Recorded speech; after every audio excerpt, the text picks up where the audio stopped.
Hindi na kasi matanggal ang mga mata ng dalaga sa screen ng TV kung saan ini-interview na ang bagong dating na lalaki. Hindi niya alam kung bakit ang gaan ang pakaramdam niya dito. Parang may invisible connection sila na hindi niya maipaliwanag. Parang gusto na lang niyang isipin na posible ang sinasabi ng kanyang kaibigan. Napangiti pa siya ng malapad nang tumingin na ito sa camera na para bang nakikipag-eye contact sa kanya. Aba, Krisa, kung hindi ko lang alam na may nangyayari sa inyo ni Attorney Bentacourt na kababalaghan at milagro, iisipin ko na nalabag person ka dyan kay Armando Celis. Grabe, ang lagit ng mga titig mo girl sa kanya. Kung mo namang ipakita sa akin na may chance talagang magkagusto ka sa matanda ha, gaya ng bintang ni Ami.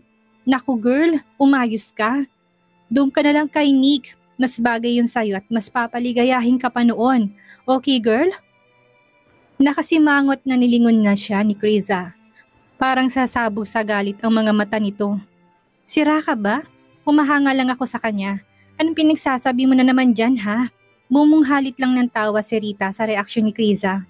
Para sa kanya ay ang sarap talaga nitong asarin. Yung tipong grabe ito kumapikon at ang defensive nito pagdating pa doon. Eh kung tuktukan kaya kita dyan, pinagsasabi mo, sinik pa rin talagang pipiliin ko.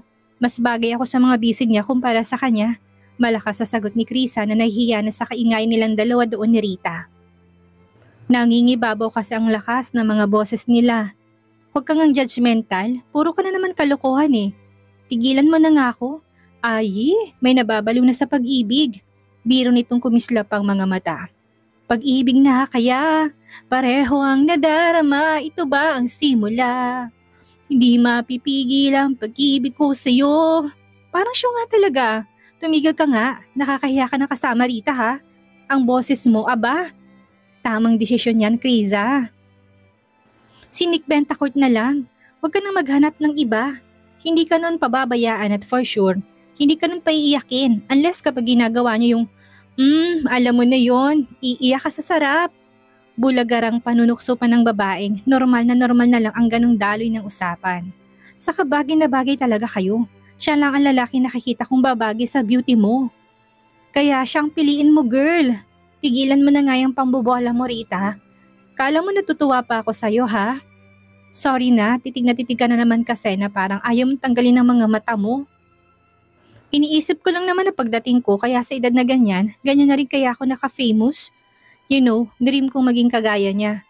Musician na kilala around the globe. Merong mga concerts and fan meets sa bawat sulok ng bansa. Yun ang iniisip ko, okay? Of course, ikaw pa ba? Suporta nito sa kanya na akala may manghuhula siya.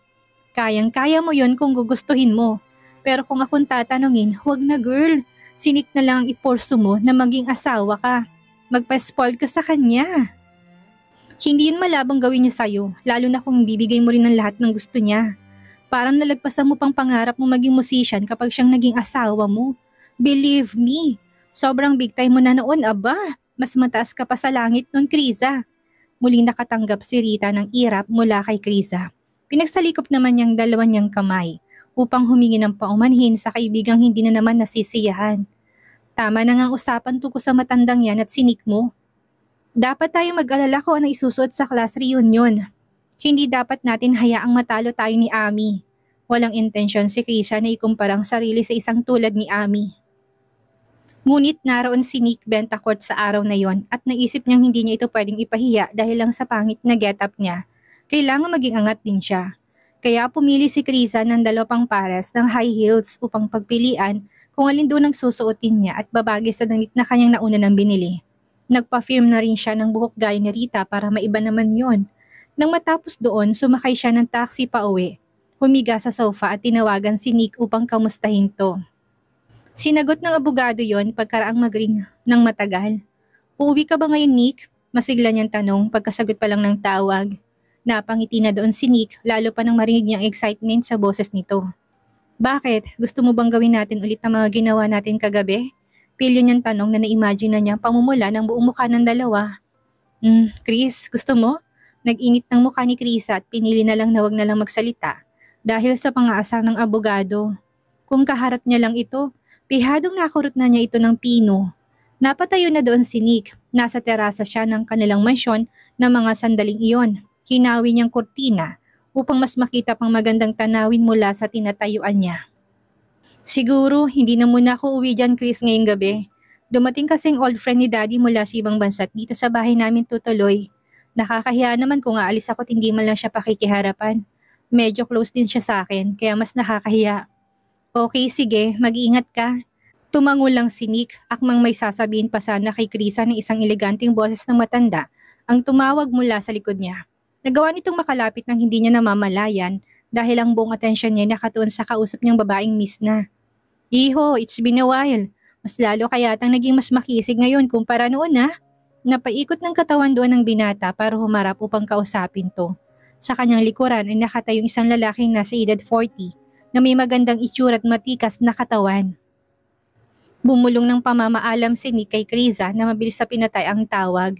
Hindi na niya hinintay ang magiging sagot ni Krisa. Malapit na siyang ngumiti sa matanda. Tito Mando, long time no see. Itong sikat na musikerong si Armando Celis, ang matalik na kaibigan ng kanyang ama. Hindi na siya bumalik ng bansa para sa concert at mga fan meet. Umuwi lang talaga siya ng bansa para sikretong hanapin na rin ang biological daughter niya mula sa dating kasintahan. Lumapit pang matanda kay Nick upang bahagya itong tapikin sa balikat niya. Ginantihan naman niya ni Nick. Pagkatapos noon ay malapad na itong umiti sa binata na ganun din ang binigyan na reaksyon sa kanyang presensya. It's been a few years, iho. Magmula nung huli tayong magkita, maligayang tinig nitong wika habang titig na titig pa rin ang mga mata sa mukha niya ng binata. Inalam ko kung anong mga nagbago sa kanya noong huli siyang magkita. I hear that you are doing well in your career. I am so proud of you, iho. Nahiyang umiti lang doon ang binata at bahagyang tumango sa matanda. Medyo lang naman, Tito Mando. At ang balita ko pa mula sa daddy mo na lawak na rin ang sakop ng negosyo mo. Iba ka talagang bumanat, Nick. Matindi at matinik. Salamat po, Tito Mando. Sakto lang naman po yun. Nag-usap pa ang dalawa at kaswal na nagpalitan ng mga salita ng papuri sa bawat isa. Ilang sandali pa umakyat na doon si Nati na inutusan ng kanyang amang pababain ng kanilang bisita upang kumain na. Malapit siya sa matanda na parang ama na rin niya ang turing dito. Marahil ay dahil sa kaibigan nito ng kanilang ama, kaya ganon. Tito Mando, malayo pa lang ay umaalingaw-ngaw na ang boses nitong padambang yumakap pa sa isang braso ng matanda na parang isang batang paslit. Sabi ni Daddy bumaba na raw kay ni Kuya Gav. Mukhang sobrang namiss ka rin niya, Tito. Bakit kasi ngayon lang ulit kayo nagbakasyon dito ha? Ang tagal na nung huli kayong umuwi ng bansa. Ayan para tuloy mahabang dekada ng lumipas. Dapat sulitin mong bakasyon mo dito. Gusto pa ni Nati dito na pinapungay ang kanyang mga mata. Marahang tinapik lang ni Armando ang kamay ng dalagang nakahawak sa braso niya. Para na rin niya itong anak kung maglambing sa kanya. Wala naman yung mali siya dahil sa agwat ng kanilang mga edad at sa relasyon na meron sila sa kanila. Halika na Tito Mando, sabay na tayong bumaba. Kanina ka pa hinihintay ni Daddy. Bahagyang hila niya sa braso ng matanda upang ayain itong pumanaog ng hagdan. Hindi naman umalma doon si Armando. Ikaw Kuya Nick, hindi ka pa ba sasabay sa amin ni Tito na bumaba? Baling nito sa kapatid niya na tahimik pa rin nakikinig. Susunod ako, mauna na kayo ni Tito Mando sa ibaba Nati. Okay, sumunod ka na ha? Baka mamaya akyatin pa kita dito. Oo na, susunod na ako. Lumapad pa ang ngiti ni Nati nang magsimula na silang maglakad pababa ng matanda. Nang nasa may hagdan na sila hindi niya mapigilang magtanong ng isang bagay na kanina pa gumugulo sa kanyang isipan. Nahihiya lang siyang isiwalat yon. Tito Mando, hindi mo ba kasamang umuwi ngayon ng bansa si Ate Nelia? Normal ang lakas ng boses nito. Hindi niya hinanaan upang sila lang makarinig. Bahagyang nagulat ang musikero sa katanungang inin Nati na hindi niya inaasahan. Pahapya niyang tinanaw ang bulto ni Nick na nakatalikod na sa kanila ngayong muli. Nakaharap na naman ito sa labas ng bintana at sa malayong madilim na city lights ay nakatanaw. Ang madilim niyang suot na damit ay nagbe-blend sa madilim na paligid na nasa labas ng bintana kung kaya naman hindi niya gaanong makita ang mukha nitong gusot at halatang may malalim na iniisip. Nasa isang linya ang kanyang dalawang kilay, sign na meron siyang inaalala sa nakaraan niya. Bahagyang nakataas ang kanyang baba. May hawak na siyang stick ng sigarilyo sa daliri na bagong sindi. Napailing na doon ang musikero sa itsura ng abogado. Alam niyang pangtanggal stress lang ni Nick ang habit niyang iyon, ngunit masama pa rin yun sa katawan. Napahinga na siya ng malalim habang nakatingin pa rin sa likuran ng abogado.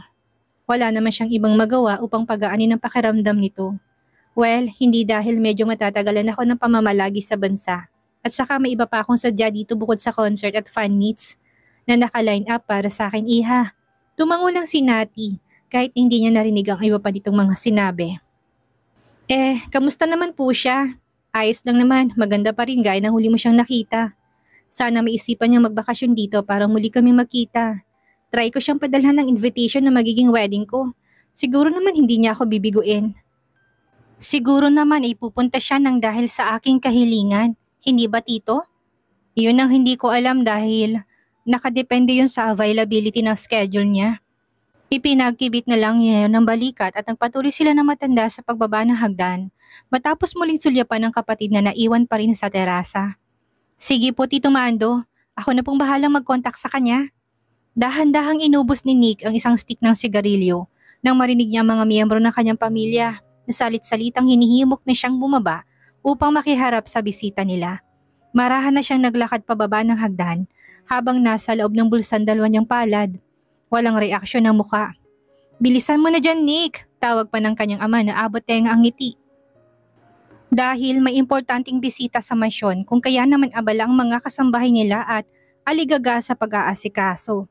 Nagpahanda ng simpleng salo-salo ang padre de pamilya ng kanilang tahanan para sa bibisita niyang kaibigan. Agad itong tumayo nang makita si Armando at saglit na niyakap sabay tapik sa kanang balikat. Mando, I haven't seen you for a few years. You're still as charming as ever. I can't be like that. I look much older than you. Diretsong wika nito sa English, sa kaibigan. Ano ka ba, Guillermo? Kalabaw lang ang tumatanda. Sa tikas mong yan, pwede ka pang magkanak ng kahit na ilan. Pagtatagalog na biro ng kaibigan na dumulog na sa hapag. Dad, wag mo sabihin na gusto mo pa akong sundan at magpaparinig ka kay Mom. Papasa na yung apo mo kapag nagkataon. Mahiya ka naman sa amin. Aba, sabat ni Nati sa kanilang usapan na sinundan pa ng mahinang hagik-hik niya. Uulitin ko, Daddy. Papasang panganin na anak na ni Kuya Nick yun. Kung makakabuntis na siya ngayong taon, sipat pa ni Nati sa kapatid na papalapit na sa lamesa ang kinaroroonan. Ang linyang ito ay nagpatawa sa lahat ng nasa mesa, maliban sa seryoso na si Nick. Hindi siya natutuwa sa mga pahaging ni Nati, lalo sa harapan ng ibang tao. Hindi lang yun basta ibang tao, may nakaraan siya na sangkot ang kanilang pamilya sa kanya. Sutil ka talaga, Nati. Baka kamo anak mo dahil ikaw nang malapit ng ikasal. Huwag mo ngang idamay ang kapatid mong nananahimik. You are talking nonsense. Natatawang sambit ng kanilang ina na sagot na dapat ay si Nick ang gagawa. Sabay tingin ulit sa wala pa ring reaksyon na mukha ni Nick. Alam niyang napipikon ng binata sa low-key nitong pang-aasar. Huwag ka sanang parusahan ng daddy mo.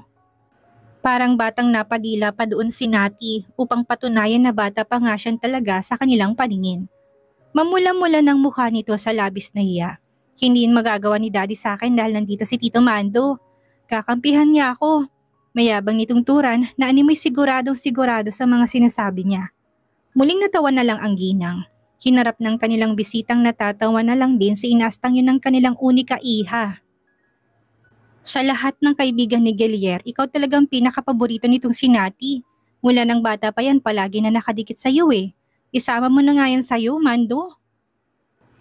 Nakangiting tumangulang si Armando at binalingan na si Nati. Hindi niya mapigilang makaramdam ng invisible na sakit sa puso. Para yung tinutusok ng karayom. Bagamat sila ng kanyang asawa ay may isang anak na babae. Hindi ito tunay na sa kanila nang galing ngunit isa lang itong ampon.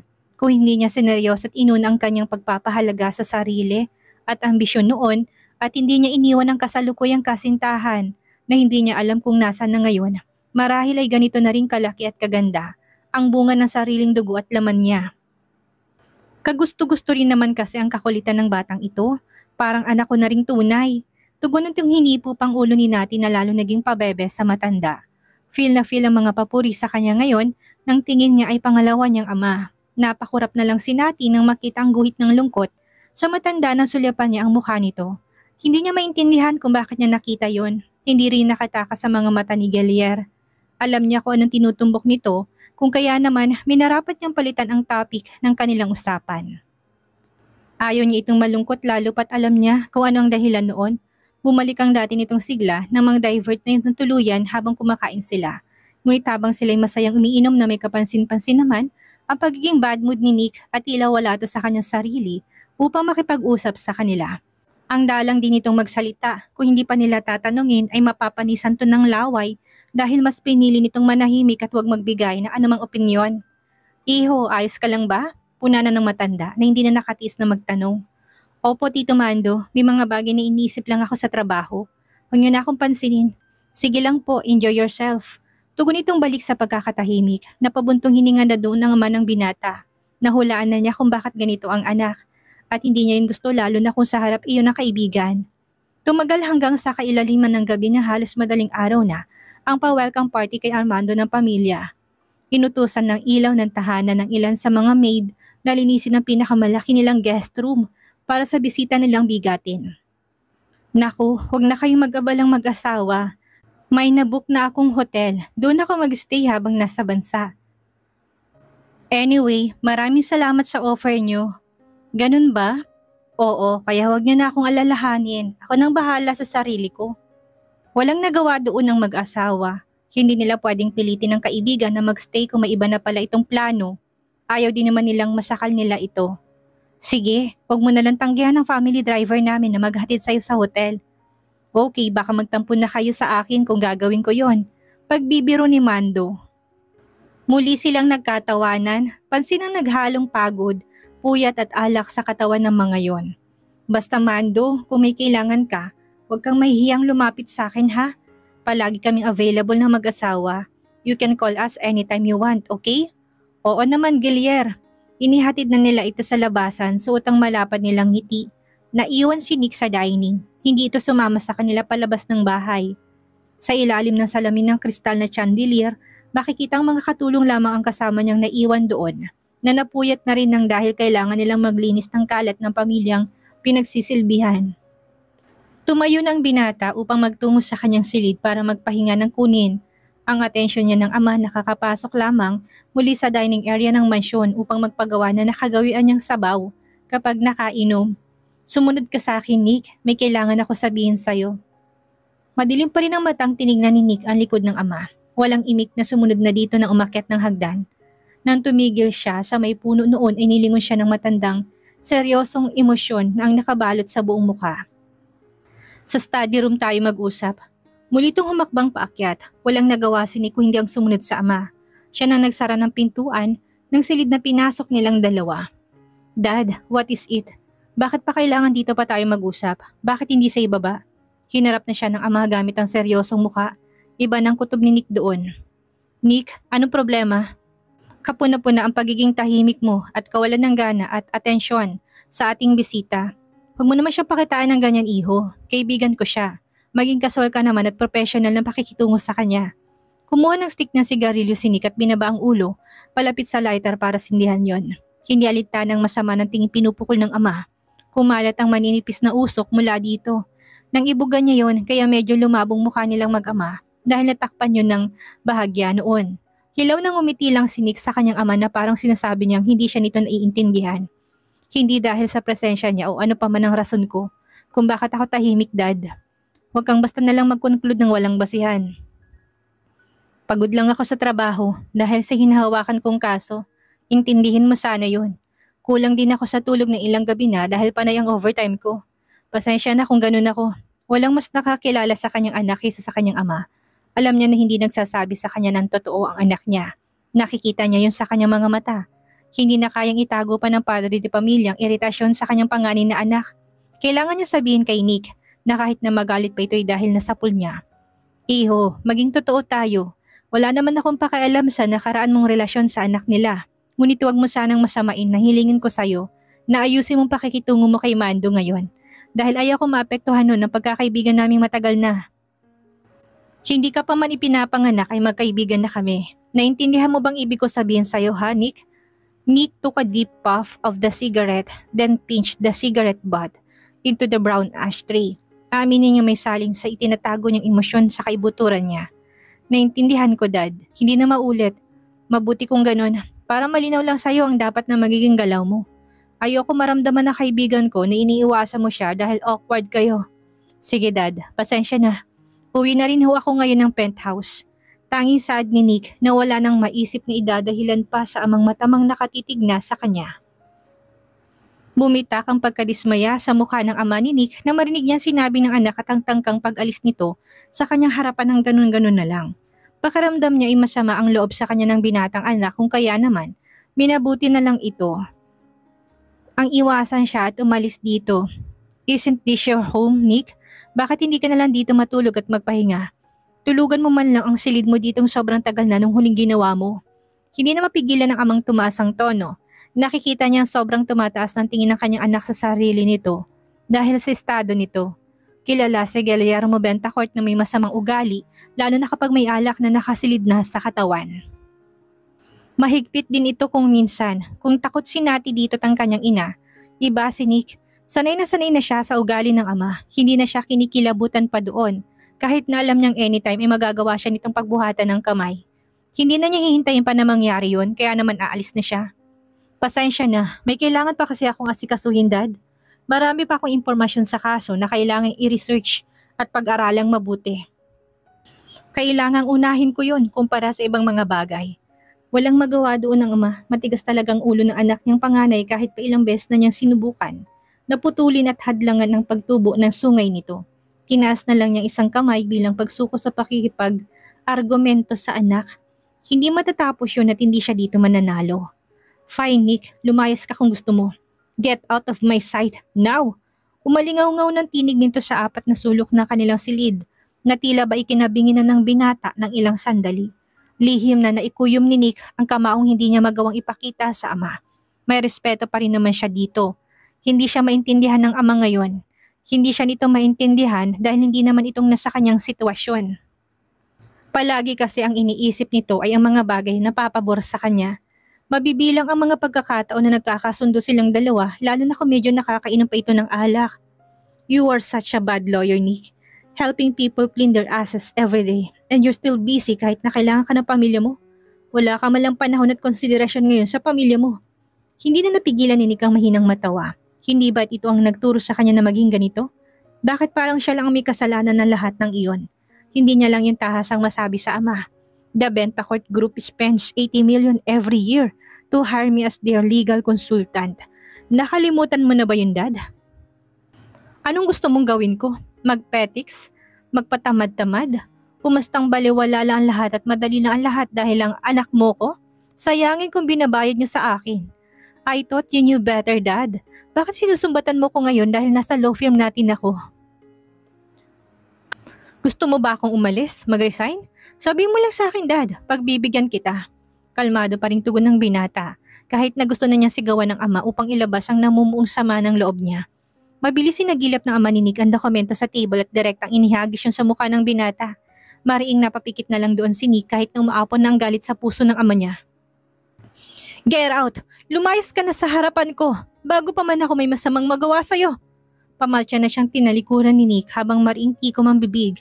Lalo pang suma ang loob niya sa ama. Habang nakaupo na siya sa driver's seat ng kotse ay sinundan siya ng kanyang ama. Marahas na binuksan niyang pinto noon at upang muli na siyang malakas na pagalitan ng padre di pamilya niya. Ano, gusto mo maaksidente ka?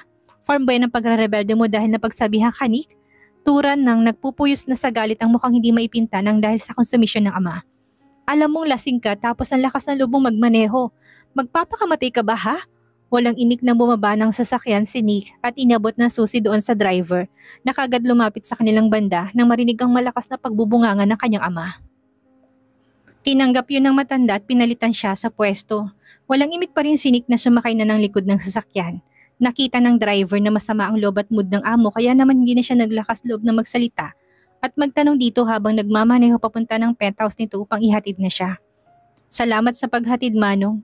Walang anuman, attorney. Nag-taxi na lang pabalik ng mansyon ng driver dahil sasakyan niyang ginamit nila pauwi dito. Nanatili lang ang binata sa loob ng sasakyan kahit na matagal na nakaalis ang naghatid na driver. Stress na stress siya. Muli siyang kumuha ng stick ng sigarilyo sa kahat, sinindihan na yon. Nang makailang stick na ay saka pa lamang gumaan ang pakaramdam niya kahit pa hindi yung lubusang nawala. 4 hanggang 5 stick ang naubos niya bago lubusang maging okay ang pakaramdam niya, tuluyang nailabas ang kinikimkim niyang sama ng loob.